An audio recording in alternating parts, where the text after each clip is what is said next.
Are you a commissioner during that time? Yes or no? What time? What date, Mr. Chair? I'm asking. You know very well kung kailan ka naging commissioner. Ba't ako tatanungin mo? I was never commissioner, Mr. Chair. Ano ka dun? Officer in charge. Officer in charge. Ano bang diferensya ng OIC at saka OIC Commissioner? Mr. Ledesma, you answer the questions properly. Yes, Mr. Chair. The commissioner And can you act- wait for the acknowledgement of the chairman before you answer. They were charged, Mr. Chair, with working without visas and permits. Oo nga eh. Pero bakit nyo nga dinismiss eh? Tapos pinakawalan nyo yung 249 eh. It's a matter of the rules of evidence, Mr. Chair. That's why they were released. Wala na nga silang AEP. Di ba? Sinasabi na ng DOLE, 19 lang ang AEP. Yung 249 na dinismiss nyo, pinakawalan nyo. Wala silang AEP. In other words, kung wala silang AEP, hindi nyo sila pwede bigyan ng 9G visa. Correct? Yes or no? We do not issue 9Gs, Mr. Chair, the BSI. So anong in-issue nyo sa kanila? The 9G visas are issued by the Board of Commissioners through the legal division. Of course. Not the BSI. At dumadaan yan sa Board of Inquiries of Special Inquiry. Don't fool me. Dumadaan sa Board of Inquiries yan. Dumadaan sa inyo. Yes. Alien employment permits, Mr. Chair, during my time there at the Bureau of Immigration, we do not process 9Gs. Hindi nyo pinaprocess ang 9Gs because ang nag-a-approve don't. ng commissioner. The 9G visa applications are processed by the legal division. Legal division, Yes. and then, saan siya dadating? Dadaling siya sa, bago siya dumating sa, sino pumipirma sa kanila? Mga commissioners, correct? Yes, Mr. Chair. And you are one of the commissioner. Mr. Chair, You were one of the commissioner during that time, correct?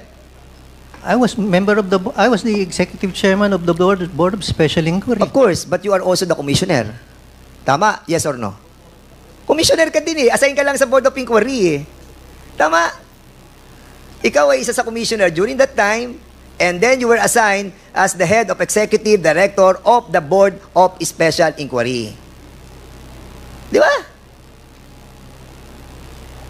Are you a commissioner during that time? Yes or no? What time? What date, Mr. Chair? I'm asking.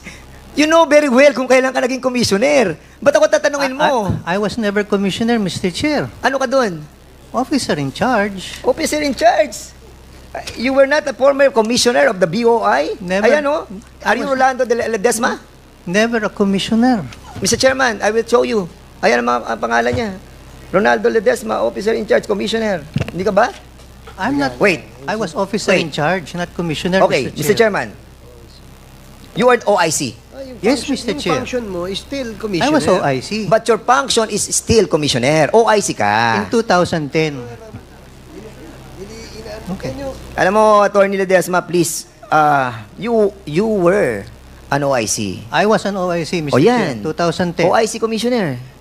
OIC lang ho nakalagay sa akin. Hindi Tama. commissioner. How many Chinese people have you recognized during your incumbency? Mr. Chair, I don't remember, Mr. Chair. Mr. Chair, Congressman Acop, with the indulgence of Congressman Fernandez.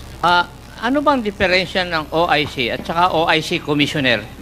Mr. Ledesma, you answer the questions properly. Yes, Mr. Chair. The commissioner And can you act- wait for the acknowledgement of the chairman before you answer. I'm That's sorry, the rule. I'm sorry, Mr. Chair.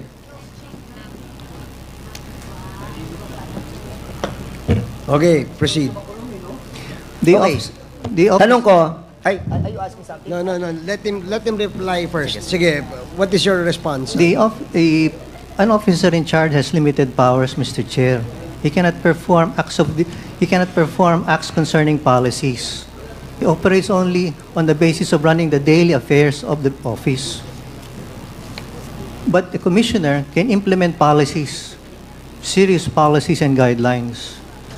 At ang OIC, Mr. Chair, he often takes directions from the Secretary of Justice, while a commissioner can exercise his discretion.